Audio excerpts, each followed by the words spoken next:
Assalamualaikum warahmatullahi wabarakatuh.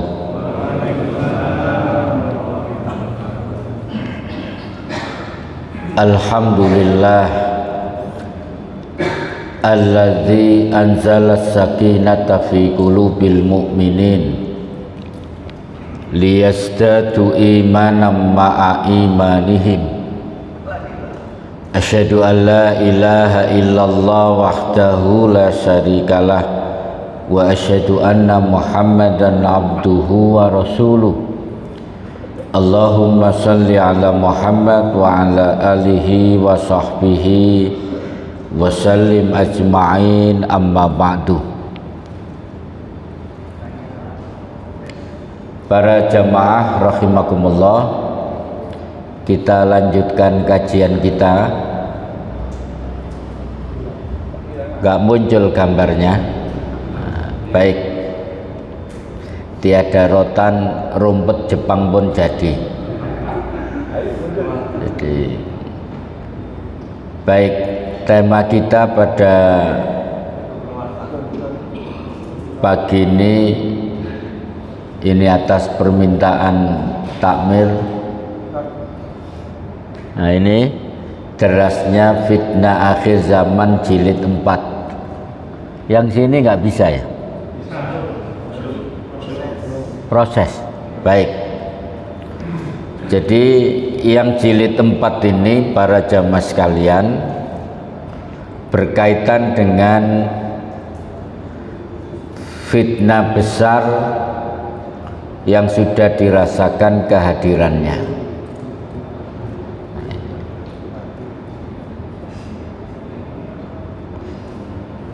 Aku naik mati urip ini mengganggu konsentrasi saya ini. Nah, saya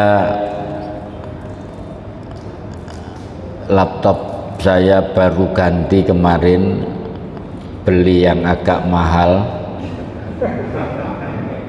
Jadi Apple yang agak mahal harganya 14 juta.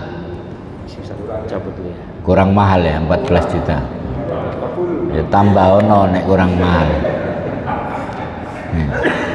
Konektornya masih belum dapat sehingga nggak bisa dipakai untuk PowerPoint. Baik, tak terus wis engko ngenteni iki entek waktune. Baik, saya baca mulai pengantarnya. Para jamaah, bapak, ibu, fitnah itu banyak ragamnya.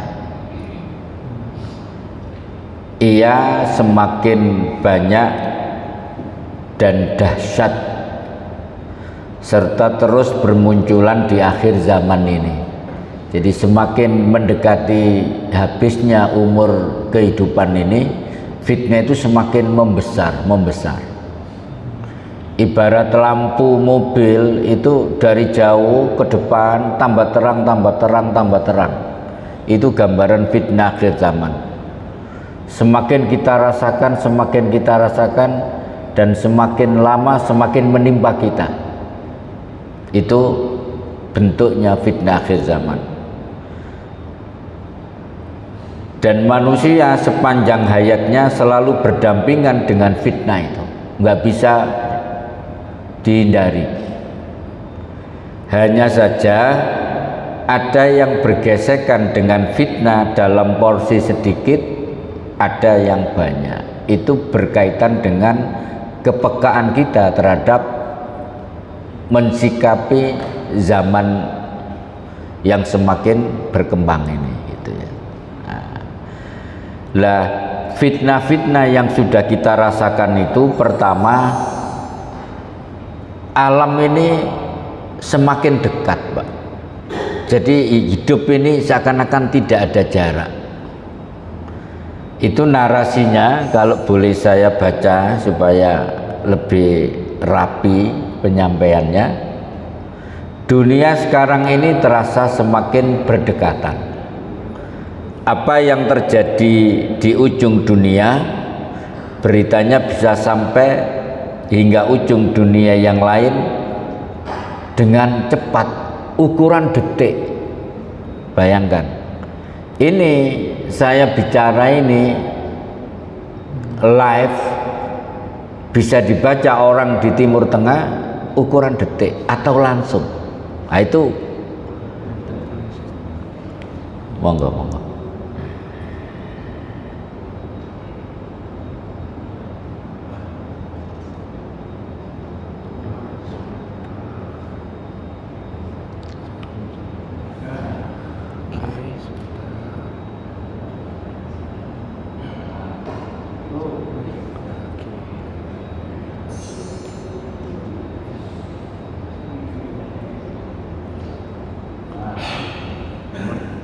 Sampun. Wah, ini sudah luar biasa, ahlinya datang. Memang harus ada ahlinya ya. Nah ini saya lanjutkan. Ini termasuk ujian dan cobaan. Dunia sekarang ini telah diterpa gelombang fitnah. Fitnah syahwat yang sangat banyak bentuknya, juga fitnah syubhat, kesesatan dan penyimpangan yang lain. Semua ini diekspor. Ekspor itu enggak hanya komoditi non migas ya, ke seluruh penjuru dunia, sampai ke daerah yang paling ujung sekalipun. Ini narasi ini bicara tentang betapa dunia ini seakan-akan tidak ada jarak. Saya ini umur saya 57 jalan, ini saya sempat melihat dunia itu berkaitan dengan teknologi informasi, mulai surat menyurat itu lewat pos. Jenengan menangi Bang ya, kirim surat di Palu, jediak 2 minggu baru nyampe. Kemudian berkembang lagi, lebih cepat lagi, namanya apa? Ya tetap lewat pos, tapi lebih mahal, lebih cepat. Kilat. Berkembang lagi apa? Telegram. Ya, telegram itu kan tulisan, juga lewat pos. Kemudian berkembang lagi telepon kabel, harus ke Telkom. Berkembang lagi dengan HP.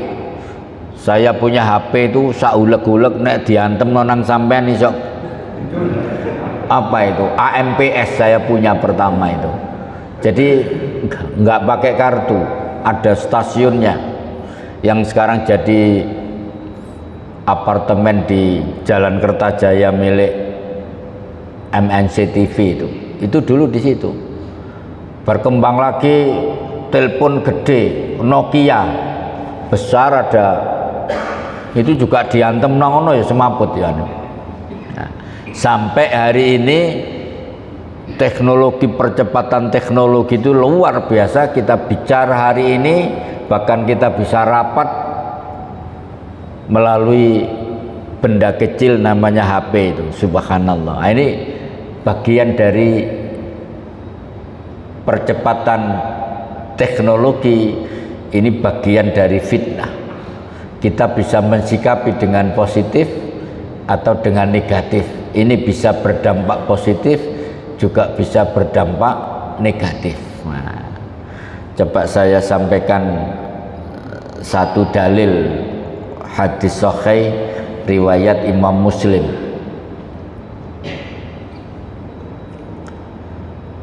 Tu'radul fitanu alal qulubi kal khosiri audan. Dilekatkan fitnah pada hati-hati, pada sisi hati, seperti tikar yang dilekatkan sehelai demi sehelai.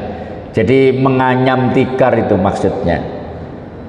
Fa ayyu qalbin asribaha, ditanyakan, maka hati siapapun jika kena fitnah tersebut nukita fihi nuktatus sauda, akan melekat pada hatinya titik hitam. Jadi fitnah itu, taruhlah kemaksiatan itu, kalau melekat dalam hati seseorang, maka hati itu ada nuktatus sauda, ada titik hitam. Wa ayyu qalbi angkaroha, dan hati yang mengingkarinya, nukita fihi nuktatu baida, kalau mengingkari dari fitnah kemaksiatan itu, maka dilekatkan pada hatinya titik putih. Jadi ada titik hitam, ada titik putih. Hatta tasiro ala qalbaini, sehingga hati manusia terbagi menjadi dua.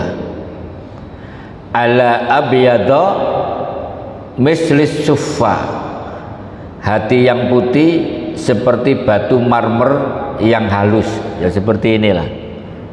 Ini marmer ini ya. Apa porselen ini? Ya marmer lah, seperti batu marmer yang putih. Kemudian fala tatru'u fi atamma damatis samawatul ardi, ketika itu fitnah tidak membahayakannya sepanjang langit dan bumi tetap tegak. Jadi hati yang putih itu tidak usah khawatir, fitnah tidak akan membahayakannya. Wal askharu aswatu murubadan murubadda kalkuzi, ini bagi saya sih cewilik tulisannya ini, sampai nggak bisa baca. Di situ besar Pak ya. Mujahiyan la ta'rifu ma'rufan. Yang kedua saya salah ambil kacamata, jadi sempurna. Ini 150, kacamata saya seharusnya 250. Ada yang punya 250 Pak? Tak pinjamin. Ketika itu fitnah tidaklah membahayakannya sepanjang langit dan bumi tetap tegak, sedang hati yang hitam, nah, tak coba ya.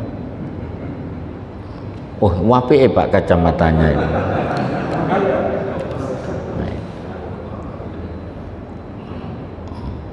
Kok tambah iki ya?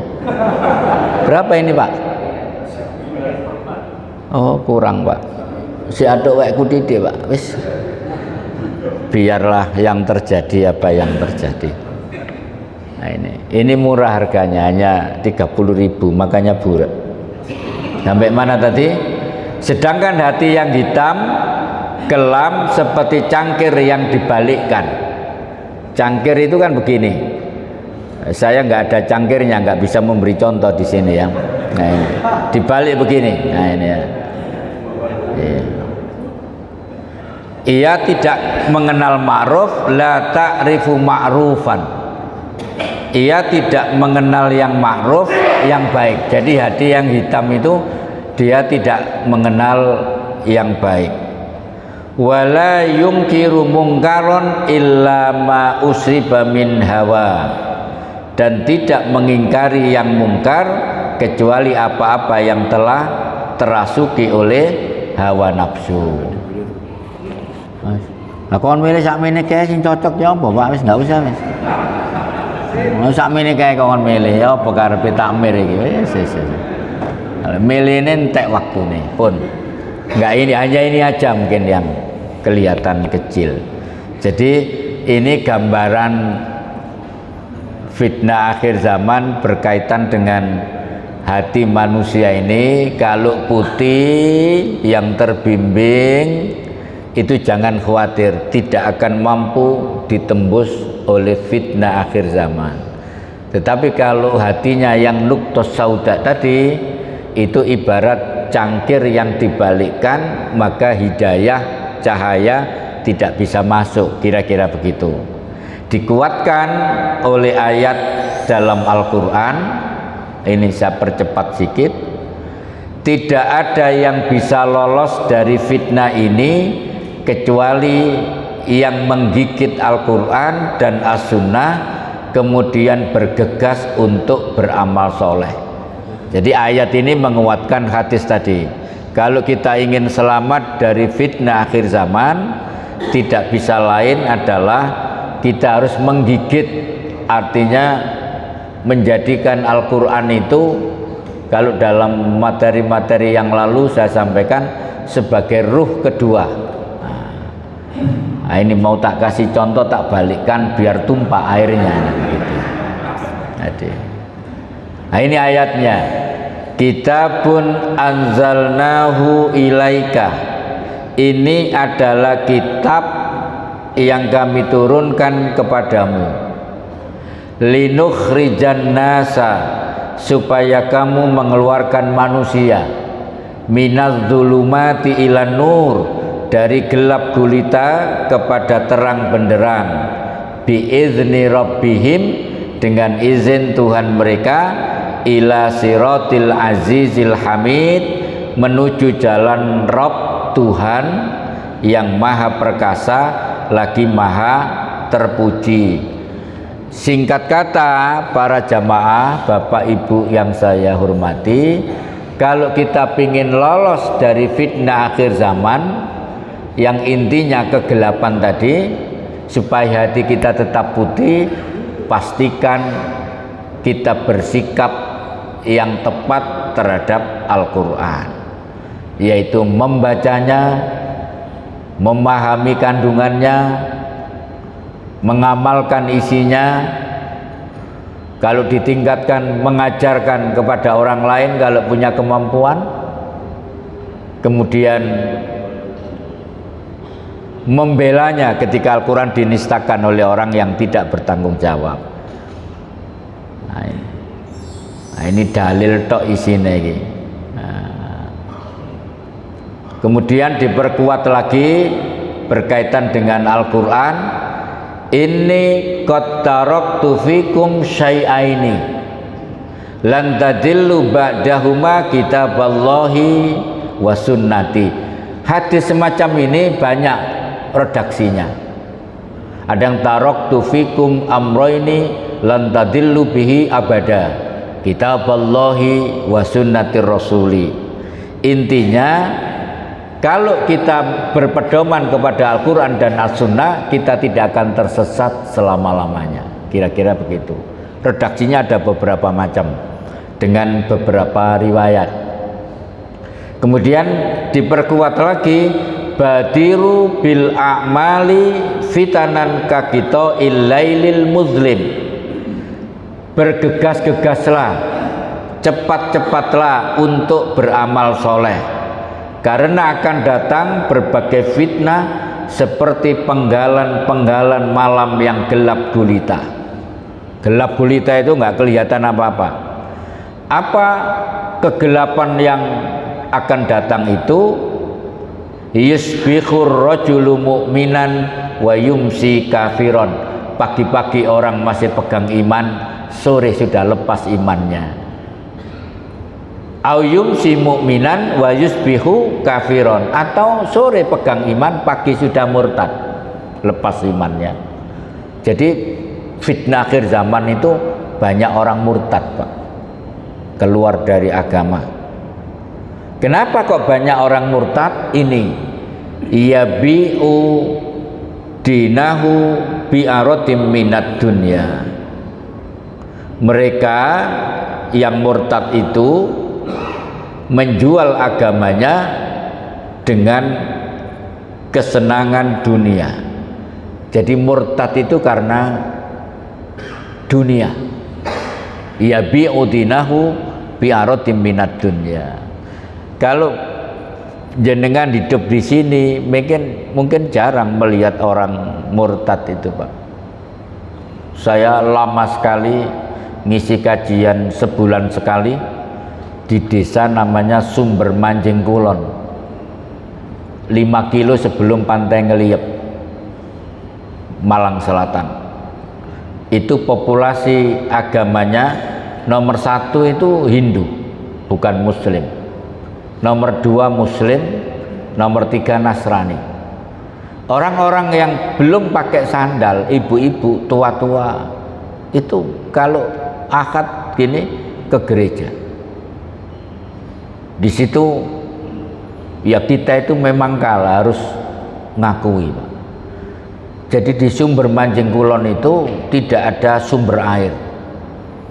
Jadi kalau ngebor sumur itu bisa 300 meter dan biayanya ratusan juta.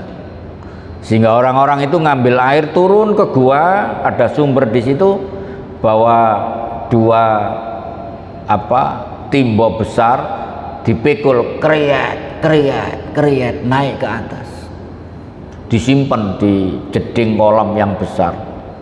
Lah tahu begitu, saya tidur di rumahnya, ada Masjid Muhammadiyah, saya tidur di Pak Tisto namanya, orang Muhammadiyah, dan dia bangun masjid itu hampir sendiri. Adus gawani akeh-akeh. Lah ya apa njukuk kriat. Kene kate jegar-jegur ya sungkan. Dan airnya enggak bening begitu, agak pink kemerah-merahan. Mari adus itu rodok gatel-gatel dede. Itu kehidupannya karena selama lebih dari 10 tahun di situ.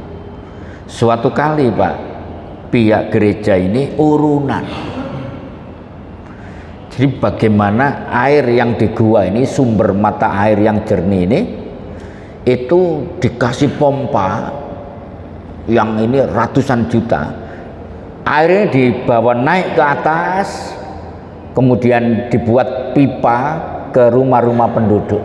Setiap penduduk tinggal buka kran, cur, airnya mancur. Atas jasa gereja setempat. Yang membiayai ya orang-orang kota Surabaya. Kira-kira ketika habis dikasih pompa, dia mari mikul kriet, kemudian tinggal cur, kira-kira dijak nang gereja budal apa enggak kira-kira?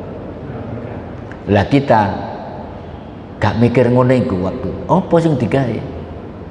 Kita gak punya dana untuk itu. Ngomong tok gampang muru, muncrat idune, itu tidak begitu, gak sepiro mandi. Orang ini dengan pompa itu orang akan berbondong-bondong. Adik nang gereja mulai dikai beras 3 kilo, dikai indomie, onok kecap, onok bumbu sasetan, dikemasi. Jadi dia ke gereja itu ya mbak niat ngono mau. Lah aku ngurut tok. Ini bawa modal besar, aku nggawa idu muncrat. Mandi mana kira-kira? Itulah kondisi di lapangan kita seperti itu.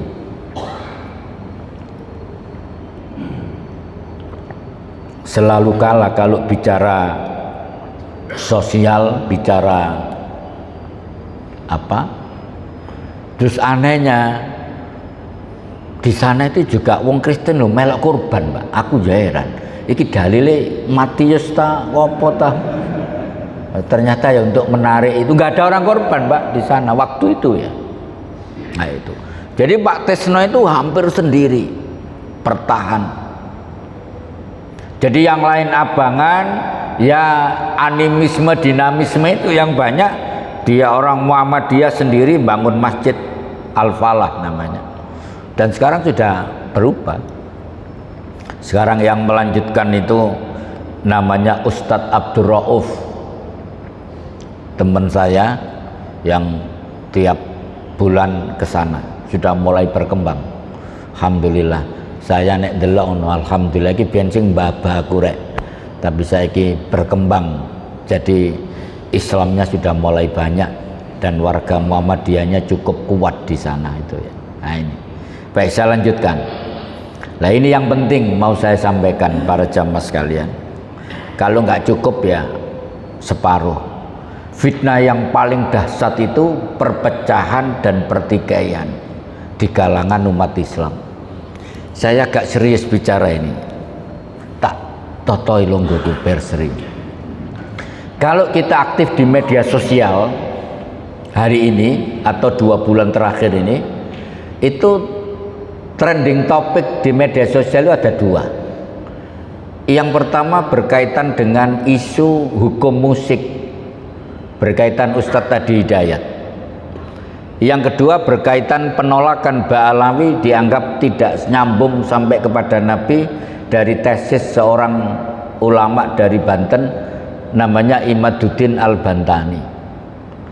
Nah, kalau sampai mengikuti para jamaah sekalian perkembangan isu Ustadz Hidayat itu yang bicara tentang musik berkaitan dengan asy'ara itu dipotong, videonya dipotong, kemudian ditanggapi.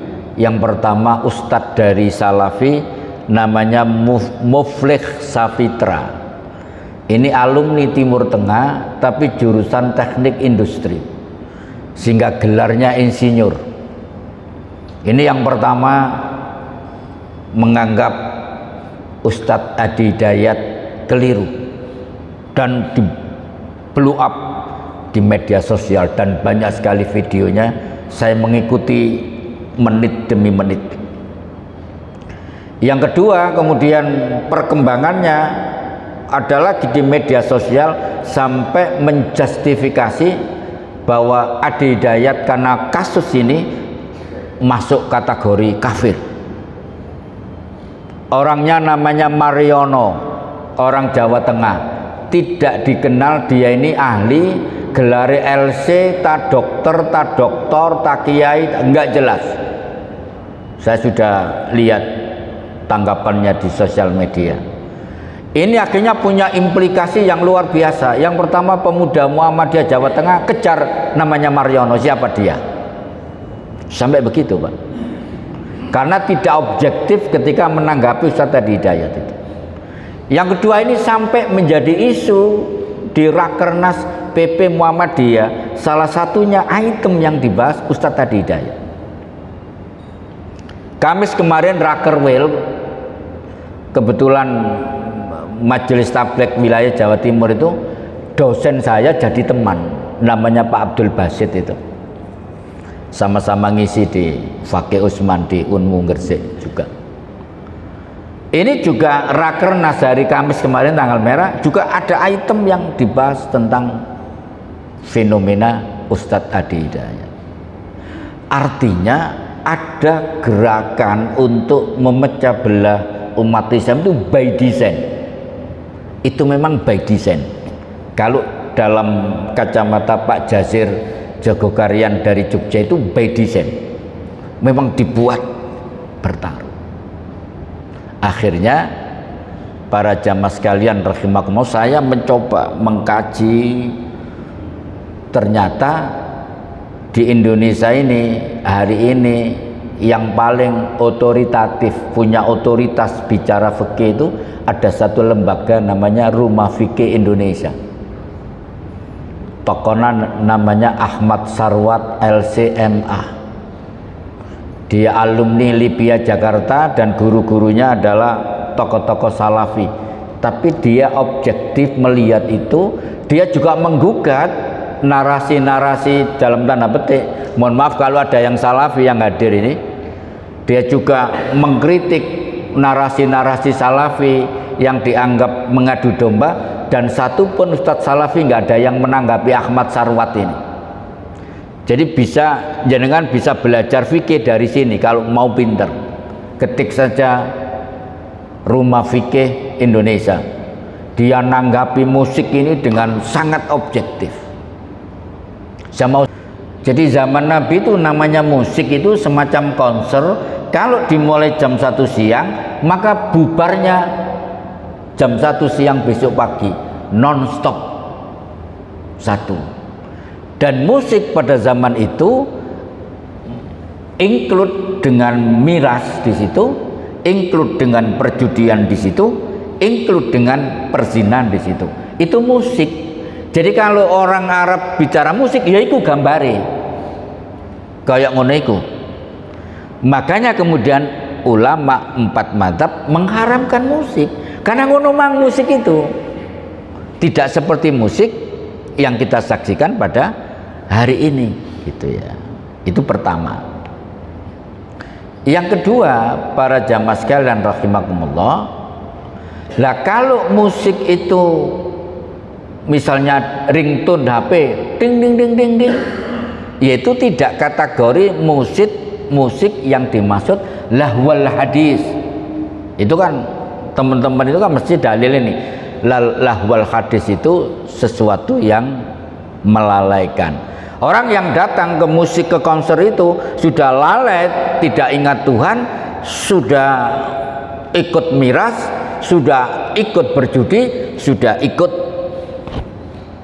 berzina. Nah, kemudian akhirnya musik itu hukumnya apa? Ini yang penting. Kalau kita baca tarjeh HPT, tahu HPT Pak ya? Ngerti HPT ya? Ya, dulu ada pengajian HPT namanya. HPT itu singkatan Himpunan Putusan Tarjeh. Bicara tentang hukum musik ada 3. 1 haram,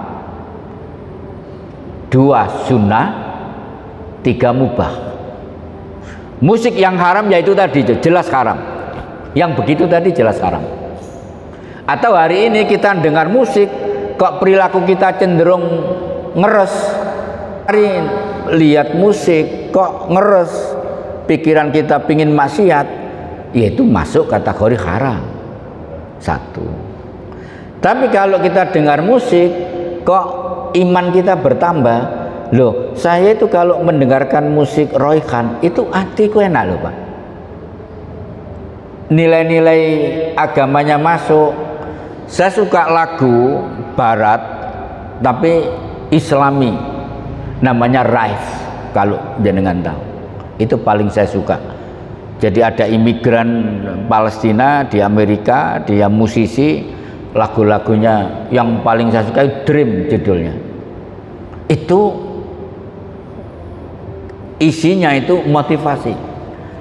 Lah setelah mendengar musik kok semangat ibadah kita meningkat, kualitas hidup kita meningkat, maka musik seperti ini kata Tarjeh Muhammadiyah hukumnya sunnah.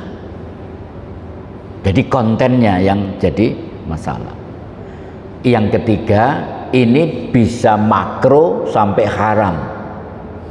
Kalau musik itu mengandung libido yang tadi itu, menunjukkan auratnya, kemudian goyangannya ngebor tadi sampai goyang patah-patah barang. Apa lagu ngono-ngono itu? Nah itu ya. Lah kemudian menimbulkan syahwat, yaitu haram. Makanya para ulama mengharamkan musik itu karena konotasi musik pada zaman Nabi menurut Ustadz Sarwat tadi seperti itu. Jadi bicara fikih itu, jadi hukum itu Pak berkaitan dengan ilat sebab produk itu, kemudian baru ditentukan hukumnya. Lah kalau yang menimbulkan mudarat ya haram, kalau yang menimbulkan manfaat ya nggak apa-apa, atau sunnah tadi minimal mubah lah. Kalau tidak punya dampak apa-apa. Saya mancing Pak di laut Probolinggo, nyewa perahu 900 ke tengah laut. Mancing ini apa hukumnya? Saya mancing ya gak tambah imannya, aku oleh wak gede tidak berkurang iman saya. Kira-kira apa itu hukumnya? Ya mubah. Lah ini dikebiau ya bahwa setiap musik dan alat musik itu mungkar haram. Lah Ustadz Adi Dayat menunjukkan ini. Makanya sekarang dampak ini Pak, dampak ini ada bersih-bersih Masjid Muhammadiyah itu melakukan bersih-bersih dari aktivis teman-teman Salafi, yaitu dampaknya. Jadi nanti kalau Salafi diusir dari beberapa masjid, itu dampak dari ini. Karena sangat konyol ketika memberi hukum sampai orang seperti Ustadz Adi Dayat dikafirkan, itu kan sungguh terlalu. Iya kan? Nah itu. Lah saya mengikuti ini. Makanya ini bagian dari fitnah. Nah ini, saya lanjutkanlah biar enak. Di antara fitnah yang paling dahsyat adalah fitnah perpecahan dan pertikaian, serta kemunculan berbagai firqah dan sekte. Nah ini apa ya? Saya ngomong itu ya agak berat karena saya juga di lapangan itu mengalami ini. sampai di Masjid Al-Mu'ti, saya pengajian rutin di situ. Ada ustadz yang mengatakan kalau pas sholat Jumat ada kaleng yang grek ini loh Pak, di depan soft kotak, kemudian kita kok mengerogoh uang mengisi, ini dia memberi hukum, menurut saya agak konyol, sholatnya tidak diterima oleh Allah. Lah karena saya dekat takmirnya, dia konsultasi, ini dilanjutkan apa tidak program, karena dia menganggap kalau kaleng itu keliling perolehannya lebih besar, signifikan bedanya dengan kaleng yang dibiarkan nongkrong di depan itu, maka dia pakai ini. Nah, momennya dia sudah pikirkan ketika yang tidak mengganggu. Nah, karena dikonsultasikan ke saya tanya, apa betul ustadznya bicara begitu Pak? Jangan-jangan sampean yang salah dengar. Enggak ustadz, gitu. Saya bantu. Yang pertama, bisa nggak sampean mempertemukan saya dengan ustadznya supaya clear. Saya khawatir kan dia salah memotong ini kan. Yang kedua, kalau clear hanya kaleng berjalan, saya tidak menemukan bahwa sampai sholatnya tidak diterima. Sementara jawaban saya ini, mosok ngono ae sholatnya tidak diterima? Enggak lah, saya bilang. Tapi kalau saya bisa ketemu lebih enak. Dia berpendapat seperti itu ini namanya melakukan istimbat hukum. Itu dasarnya apa begitu? Nah, ini sudah rame di masjid itu. Yang kedua, ramenya itu kalau saya pas pengajian bubar. Tapi kalau ustadz yang lain penuh masjid itu, takmir ini bingung. Karena orang pajak yang tidak terlalu paham A sampai Z tentang literatur agama, saya jelaskan tentang model-model keislaman di Indonesia itu. Muhammadiyah itu begini Pak, kalau NU itu begini Pak, kalau HTI itu begini Pak, kalau Jamaah Tabligh begini Pak, kalau Salafi begini Pak. Tak jelaskan semua biar dia mendefinisikan. Oh berarti Salafi Pak sing bubar nih, akhirnya ngondek tiang Salafi nih sing boten purun ngaji nih. Terserah jenengan mendefinisikan. Saya tidak memprovokasi, saya objektif saja. Padahal aku asline ya lapo sire wong ngaji ngene kok ditinggal. Cik melase kok diron Abdurrahim iki kan. Suwe-suwe karijen aku ngomong dhewe gak ono kabeh. Nah, saya juga agak menyayangkan itu. Akhirnya dampak seperti itu, seminggu kemudian takmirnya dicopot semua oleh yayasan. Ada reformasi besar-besaran. Wadah. Itu di Wisma Mukti loh. Saya ceramah di Waru Kureksari.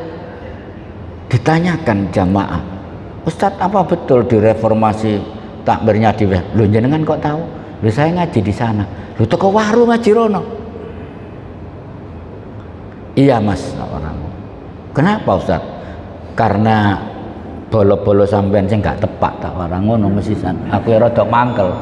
Tak culek sisan kon rasane atiku tapi. Nah itu. Sampean itu cara bermainnya kurang cantik, Bro, tak orang ngono.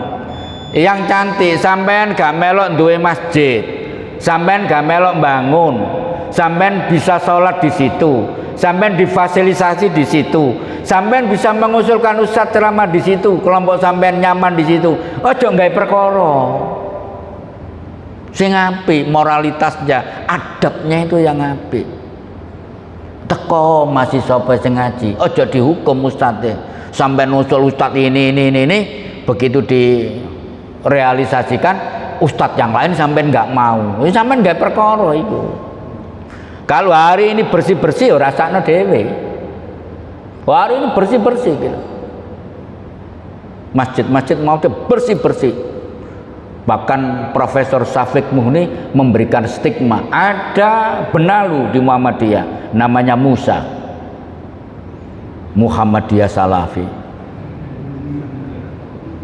Iki Musa iki ketokane ya. Ini saya sampaikan supaya objektif. Ya putuskan kesimpulannya, saya ketok palu, ini tidak menguntungkan umat Islam. Tak kasih contoh ya, kisah ada profesor di Mesir naik kereta api, di depannya ini ada orang bawa karung, setiap 10 menit karung ini ditendang sehingga di dalam karung rewang, kalau nggak ditendang digoyang karung rewang. Profesor ini bertanya, Pak, apa yang Anda bawa itu? Ini tikus tanah, Bapak. Ditanya lagi oleh profesor, kenapa Anda tendang per 10 menit? Tikus ini, Pak, kalau tenang di dalam karung maka akan berpikir ngerikiti karung ini untuk bebas keluar, maka saya buat sibuk sehingga tidak pernah berpikir untuk keluar dari karung ini. Profesor tadi kemudian menutup narasinya, itulah kondisi umat Islam. Ada kekuatan besar yang saya sebut dengan terminologi by design untuk menggoyang umat Islam ini. Bagaimana tiap hari itu sibuk dengan pertengkaran, dengan perpecahan. Habis nanti kasus Ustadz Hidayat rame, ada kasus Ba'alawi sebelumnya rame, nanti ada isu. Jadi kita ini didesain orang-orang yang tidak bertanggung jawab agar kita ini rame tukaran dewe-dewe. Ada yang disuruh ngomong, pokoknya ngomong bid'ah terus. Kajian itu temanya bid'ah semua, Indonesia dari Sabang sampai ngomong-ngomong terus. Contoh-contohnya nanti selamatan 7 hari, 40 hari, 3 hari. Kuburan itu nanti musyrik. Gus Bahak kemudian ngomong dengan bijaksana, orang kafir jadi muslim itu karena la ilaha illallah. Masa nyekel mesan ngomong la ilaha illallah jadi kafir, cik gampangnya jadi kafir. Itu kritik sebetulnya terhadap orang yang mudah sekali mengkafirkan orang lain. Itu by design. Hati-hati. Golek otema liya sing liyane pokse sing gak ngare tukaran ngono lho jarku. Kok seneng gawe materi sing membuat orang lain kupingnya itu abang. Itu soal adab. Adab itu lebih penting daripada ilmu. Fikih itu kalau dibiarkan telanjang bisa jahat. Maka di atas fikih ada adab. Kebenaran itu tidak harus disampaikan ketika kondisi masyarakat belum siap. Contoh, Pak, saya jenengan itu tidak suka dengan referensi wali. Saya tahu Sunan Kudus itu, Pak, aslinya Palestina. Jadi bahkan Kiai Ma'mun Zubair mengatakan seluruh wali itu habaib dari Timur Tengah, kecuali Sunan Muria dan Sunan Gunung Jati. Ini Sunan Kudus. Sunan Kudus itu kelahiran Palestina. Makanya memberi nama Jawa Tengah dengan Kudus. Itu sebenarnya Al-Qud karena dia kelahiran Al-Qud Palestina. Makanya masjidnya Kuba, Masjid Menara Kudus itu kubanya persis Masjid Al-Aqsa. Sampai delok sekarang. Ya demi ada harmoni sampai begini Pak pendapatnya. Coba kalau kita seperti apa hari ini. Para rawuh, para jamaah nek kurban niku wedhus monggo tapi pun sapi dhisik, kebo mawon. Kenapa kok berpendapat begitu? Karena populasi orang Hindu itu masih mensakralkan sapi. Hindu kan nyembah sapi toh, Pak. Jadi untuk menghormati orang lain di wilayah Kudus sampai dia menyarankan kurbane kebo wae ojo sapi. Sehingga sekarang nek sampean ke sana, soto itu kebo, Pak, bukan sapi, betul? Rawon nih lho kebo. Lah aku yo iki daging apa sih kok? Kebo tibae. Bayangkan kalau kita punya adab seperti itu dengan orang non muslim saja menghormati sampai jadi kebijakan seperti itu. Apalagi sesama muslim. Sekarang enggak, diadu. Bayangkan kalimat begini, Misalnya saya biasa jadi panitia Wali Songo.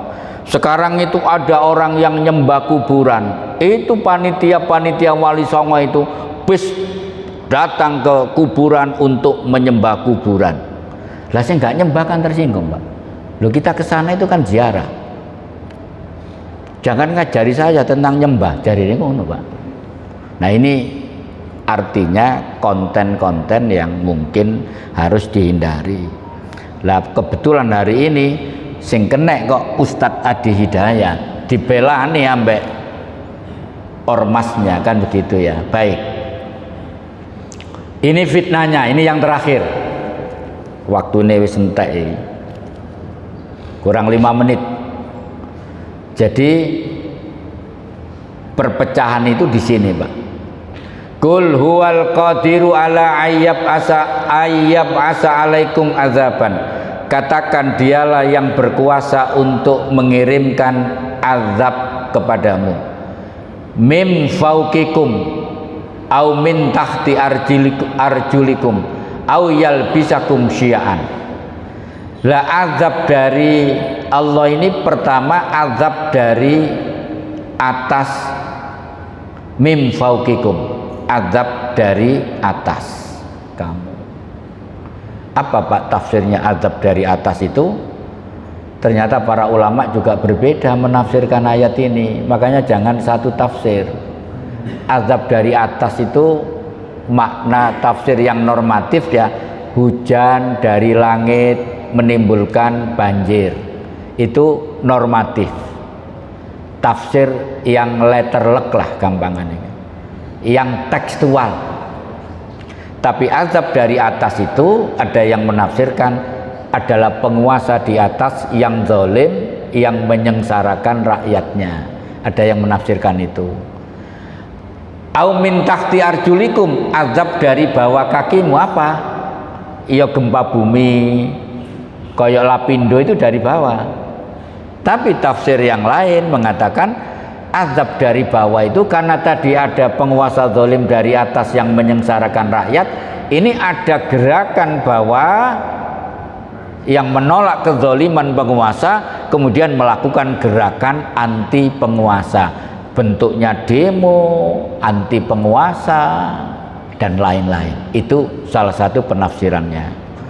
Kemudian yang berkaitan dengan yang kita alami yang ketiga ini,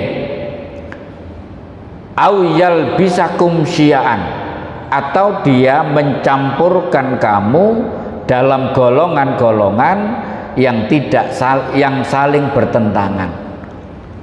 Nek bahasa teknisnya azab yang ketiga ada konflik horizontal, bisa antar ormas, antar partai politik, antar agama, antar anak bangsa, suku dan seterusnya.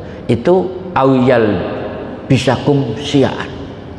Misalnya hari ini antar ormas misalnya, atau antar tokoh, ulama satu dengan ulama yang lain. Saya membaca hadis begini, Pak. Kalau ada 2 ulama di satu kawasan, itu Allah menancapkan sifat hasud. Makanya kalau ulama sudah hasud, cara menyerangnya itu kecil, sampai dikafirkan itu tadi. Memang kalau nggak hati-hati ada sifat hasud di antara para tokoh ini. Nah, kalau ini sudah saling mentakzir, saling mengkafirkan, saling membid'ahkan, ngeri itu. Ya ini yang kita alami sekarang itu. Wis enak gak atik ndelok HP, gak atik ndelok media sosial. Nek ndelok yo melok mangkel, Pak. Tentu ya. Kalau teman-teman itu kan tekstual, berdasarkan teks. Iyadullah fauqa adihim, tangan Allah di atas tangan mereka. Karena teman-teman ini nggak mau takwil, ya Allah punya tangan keyakinannya. Tapi kalau yang mau takwil, tangan Allah diberi makna kekuasaan. Contoh lain begini, Pak. Kalau mau tekstual ya hitung-hitungan, khomer itu apa? Jadi yang diharamkan dalam Al-Quran itu khomer. Khamr itu Pak, satu, kurma yang diperas, difermentasi 3 hari kemudian memabukkan. 2, anggur yang diperas, difermentasi 3 hari kemudian memabukkan. Itu khamr. Jadi orang Arab itu kalau bicara khamr, yaitu maksudnya. Bayangkan kalau tafsirnya hanya tekstual, maka selain kurma dan anggur tidak haram, narkoba tidak haram, pil koplo tidak haram, pil apalagi tidak haram. Lah dari situ pentingnya kita punya wawasan. Lah ulama kita sadar maksudnya sono, tapi yang dimaksud sini. Itu yang dijelaskan panjang lebar oleh Ahmad Sarwat, mensana in corpore sano, maksudnya sono tapi maksudnya sini. Artinya para ulama sadar yang dimaksud khamr itu yang diharamkan adalah ilat, sebab khamr itu memabukkan. Maka ini dikiaskan sesuatu yang memabukkan, walaupun bukan kurma, bukan anggur yang difermentasi, selama itu memabukkan maka itu haram. Tapi kalau mau tekstual ya kurma ambek anggur tok yang haram, narkoba ya enggak disebut dalam Al-Qur'an kok. Maka hati-hati kalau kita memberi makna itu terlalu tekstual, harus kontekstual. Sayyidina Umar itu tidak membagi zakat kepada satu asnaf namanya mu'alaf. Wiki kok urip saiki, Umar ini kafir tingkat kuadrat. Jadi dia mu'alaf itu kan ada Pak dalam 8 asnaf kan, mu'alaf. Pada zaman Nabi, aku ngadeki karena geringgingan ceritanya, bukan gayain. Setua ini. Jadi pada zaman Nabi, mu'alaf, orang masuk Islam itu mengalami tekanan hidup dan mati, ancamannya mati. 2, mereka dikucilkan dari keluarganya, tidak bisa hidup, makan diusir dari keluarganya. Dan mu'alaf pada zaman Nabi itu sebatang kara betul. Maka kemudian turun ayat tentang asnaf zakat. Berarti mu'alaf harus mendapatkan zakat untuk hidupnya dan pengamanan penguasa supaya dia tidak dibunuh. Itu mu'alaf. Lah pada zaman Umar, mu'alaf itu wis aman, nggak ada yang berani, karena keamanan sudah mapan zaman Umar. Wis aman, tidak diboikot makanannya, sudah bisa hidup tanpa harus dari zakat. Maka Sayyidina Umar ini secara tekstual melawan ayat Sayyidina Umar, tidak membagi asnaf mu'alaf dari dana zakat dari Baitul Mal. Tapi maka sidus syariahnya, tujuan syariahnya sudah kena. Loh kenapa dia dapat zakat? Nggak ada keluhan apa-apa. Itu Sayyidina Umar. Bayangkan kalau hari ini, loh ini Quran kok gak dilaksanakan. 2, ada pencuri, ketika diwawancarai, kenapa Anda mencuri? Kami mengalami paceklik, Amiril Mukminin. Kami tidak bisa makan kalau tidak mencuri, maka dibebaskan. Berarti Umar melanggar hukum potong tangan. Enggak, maqasidus syariah. Tujuan syariah itu, hukum potong tangan itu sebelumnya harus memakmurkan publik dulu. Akhirnya programnya adalah memakmurkan.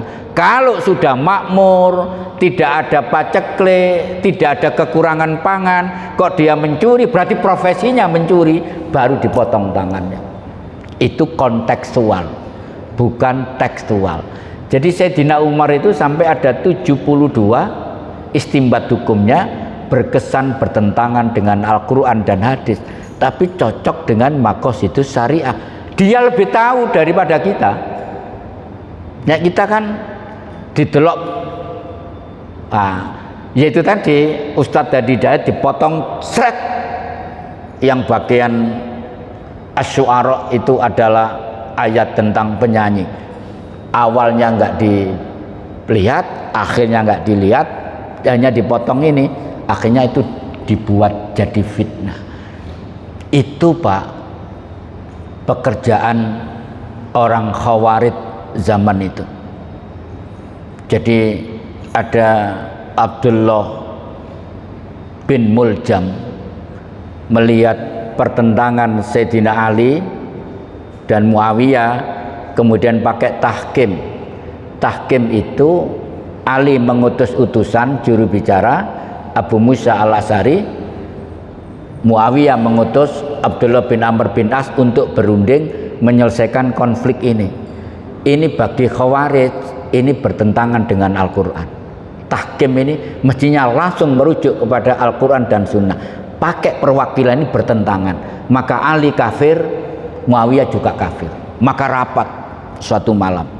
Karena Ali diputuskan kafir, Muawiyah diputuskan kafir, karena melakukan tahkim tidak langsung merujuk kepada Al-Quran dan Sunnah, maka halal darahnya. Maka dua-duanya harus kita habisi. Kita bikin tim. Bagian Ali saya, Abdullah bin Muljam. Bagian Muawiyah Anda, berangkat bersama-sama untuk membunuh dua orang ini. Tapi yang membunuh Muawiyah gagal. Yang membunuh Ali namanya Abdullah bin Muljam. Itu hafal Al-Quran, hampir tidak pernah absen sholat tahajud, sampai badu ireng. Nek badu ireng saiki mungkin dinyonyok obat lamuk ya so ireng. Ini ireng asli. Maka dia membeli racun yang paling mahal, kemudian dilumuri pedangnya dengan racun. Dia mengambil posisi di belakang Sayyidina Ali, persis Sayyidina Ali jadi imam subuh. Kemudian di tengah-tengah sholat, Abdullah bin Muljam yang hafal Al-Quran itu menikam Sayyidina Ali. Apa gak top ini? Itulah orang Khawarij. Baik, kita tutup dengan doa kafaratul majelis. Subhanakallahumma wa bihamdik, asyhadu an la ilaha illa anta, astaghfiruka wa atubu ilaik. Assalamualaikum warahmatullahi wabarakatuh.